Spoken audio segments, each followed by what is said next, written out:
அனைவருக்கும் வணக்கம். இப்படி ஒரு இன்ட்ரடக்ஷன் சத்தியமாக நான் எதிர்பார்க்கல. அதுவும் தண்ணி குடிச்சிட்டு இருந்தேன் இந்த டைமிங்கில். அக்கேனம். ஸோ டைரக்டர் உதய் வந்து இந்த கதை எனக்கு ஒரு 4 வருஷம் முன்னாடி சொன்னார். கதை சொல்கிறதுக்கு முன்னாடி அவர் ஒரு வாட்ஸ்அப்பில் மெசேஜ் அனுப்பிச்சதான் எனக்கு ரீச் அவுட் பண்ணார். அவரோட ஷார்ட் ஃபிலிம் லிங்க் அனுப்பிச்சார், யாக்கை 3. அந்த ஷார்ட் ஃபிலிம் ஒரு நரேட்டிவ் அடாப்டேஷன் மாதிரி ஆல்ரெடி இங்கிலீஷில் இருக்கிற ஒரு ஃபிலிம்லேருந்து. பட் அந்த ஷார்ட் ஃபிலிமை ஹேண்டில் பண்ண விதம், அந்த டெக்னிக்கல் குவாலிட்டி அவ்வளோ சூப்பராக இருந்தது. அதை பார்த்தோன்னே நான் டிசைட் பண்ண அவரை மீட் பண்ணி பேசணும் என்ன கதைன்னு. அப்போது அவர் இந்த கதை சுருக்கம் எனக்கு சொல்லி, அந்த ஷார்ட் ஃபிலிமில் இருக்கிற மெம்பர்ஸ் தான் இந்த டீமாக இருப்பாங்க அப்படின்னு உறுதியாக சொன்னார். அது எனக்கு ரொம்பவே பிடிச்சிருந்தது. ஏன்னா நம்ம ஒரு நியூ டீமோட சேரும்போது அவங்களுக்கு ஒரு பேஷன், ஒரு ஃபயர் இருக்கும். அந்த ப்ராஜெக்டை வந்து தேல் ஓன் இட். ஸோ அந்த விதத்தில் எனக்கு ரொம்ப கான்ஃபிடெண்ட்டாக இருந்தது. அதே கான்ஃபிடென்ஸ், அதை விட அதிகமான ஒரு எக்ஸைட்மெண்ட் அண்ட் பேஷனோட தான் அப்பா இந்த ப்ராஜெக்டுக்குள்ளே வந்தார். ஒரு ப்ரொடியூசராக, ஒரு ஆக்டராக தாண்டி கதையில் நிறைய இன்வால்வ் ஆனார். நீங்கள் பார்த்துருந்தீங்கன்னா ஸ்க்ரீன் ப்ளே அப்பா பேர் தான் வந்திருக்கும். அப்பா வந்து ஊமை விழிகள், இணைந்த கைகள் பண்ண டைமில் நான் இன்னும் பிறக்கலை. பட் அந்த gang of boys, film institute boys ஒரு படம் எடுத்திருக்காங்க. அவங்க எடுக்கும் போது எப்படி எடுத்திருப்பாங்க, என்ன பேஷன் இருந்திருக்கும், டே அண்ட் நைட் என்ன ஒர்க் பண்ணியிருப்பாங்கன்ற ஒரு ஐடியா, ஒரு சாயல் அப்பா இந்த ஃபிலிமில் ஒர்க் பண்ணும்போது என்னால் பார்க்க முடிஞ்சது. ஏன்னா இந்த குரூப் ஆஃப் பாய்ஸ், வெள்ளை சட்டை போட்டிருக்காங்கல்ல, இந்த குரூப் ஆஃப் பாய்ஸோட ஒரு அந்த கேங்கோட அப்பாவும் சேர்ந்து இதில் ஒர்க் பண்ணியிருந்தார். ஸோ என்னால் அது எக்ஸ்பீரியன்ஸ் பண்ண முடிஞ்சது. ஸோ நான் கம்ப்ளீட்டாக வெறும் ஒரு ஆக்டராக மட்டும்தான் இந்த ப்ராஜெக்டில் ஒர்க் பண்ணியிருக்கேன். அண்ட் நம்மளை சுற்றி உலகத்தில் இப்போ நிறைய விஷயங்கள் நடக்குது.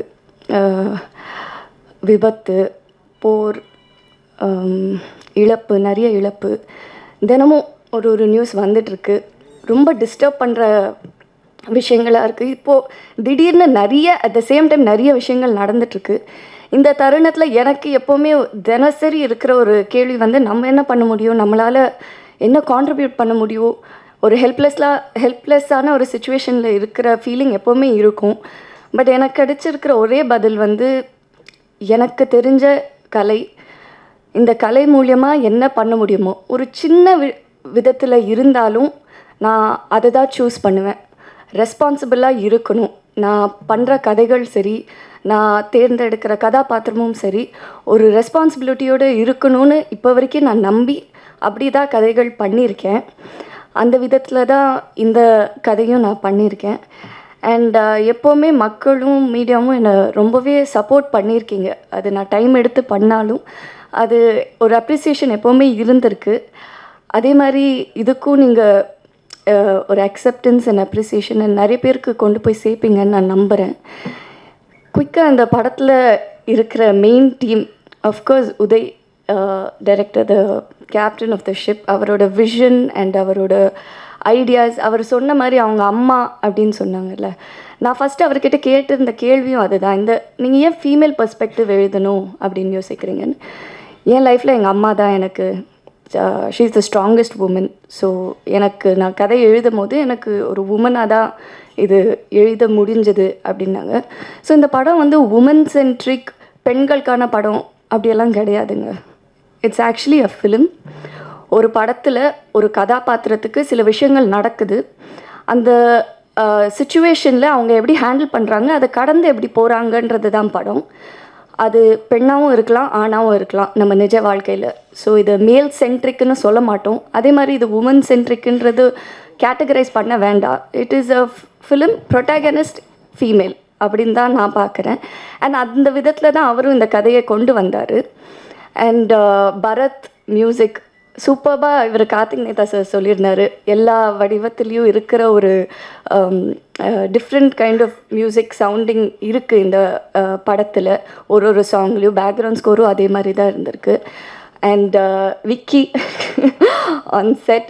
இவங்க வந்து சொல்கிறது வந்து இல்லை ரொம்ப ஸ்வீட்டாக இருந்தாங்க, கைண்டாக இருந்தாங்க. அதெல்லாம் தாண்டி ஒருத்தவங்க ஒரு டீம், இவ்வளோ யங் டீம் வந்து அவ்வளோ பேஷனேட்டாக இருக்கும்போது, ஏன்னா அவங்கள பார்க்கும் போதே தெரியும் டே அண்ட் நைட் தூங்காமல் தான் வந்து வேலை செஞ்சிட்ருக்காங்க. பட் அந்த ஃபயர் அண்ட் பேஷன் இருக்கும்போது நம்ம பண்ண வேண்டிய ஒரே விஷயம் வந்து நம்ம வேலையை ஒழுங்காக பண்ணுறது தான். அது வந்து இவங்க கைண்ட்னஸ் அப்படின்னு தான் பார்க்குறாங்க தவிர அது அப்படி கிடையாது. நம்ம வேலையை நம்ம ஒழுங்காக பண்ணோன்னா ஒரு டீம் எஃபர்ட் எப்போவுமே ஒரு நல்ல ஒரு க்ரியேஷனை கொண்டு வரும்னு நான் நம்புகிறேன். ஸோ அந்த விதத்தில் தான் இருந்தது. தேங்க்யூ என்டையர் டீம் அண்ட் அப்பா அஃப்கோர்ஸ் தேங்க்யூ. எப்போதுமே ஒரு big support. My hero, my super hero. Thank you so much அப்பா. தேங்க்யூ. இன்னொன்று, இந்த கதையில் எனக்கு ரொம்ப பிடிச்ச விஷயம், நான் ரொம்ப எக்ஸைட்டான விஷயம் வந்து நான் ஒரு கேப் டிரைவர். எனக்கு டிரைவிங் ரொம்ப ரொம்ப பிடிக்கும். If not for an actor maybe நான் ஒரு ரேசராக இருக்கலாம். நடுவில் அதை வேறு நான் எங்கள் அப்பா கிட்ட சொன்னேன், அப்பா எனக்கு ரேசிங் ட்ரை பண்ணணுன்னுலாம். ஏன்னா எனக்கு ரொம்ப பிடிச்ச விஷயம் வந்து டிரைவிங். ஸோ இந்த படத்தில் 2 கேமரா வச்சு ஆல்மோஸ்ட் ஃபுல் ஃப்ரண்ட் கவர் ஆகிடும், எதுவுமே தெரியாது, ரோடு தெரியாது. ஆனாலும் நாங்கள் வந்து ரோட்டில் அப்படி ஷூட் பண்ணோம். நான் ரொம்பவே என்ஜாய் பண்ணேன். But yeah, thank you for that today. Thank you.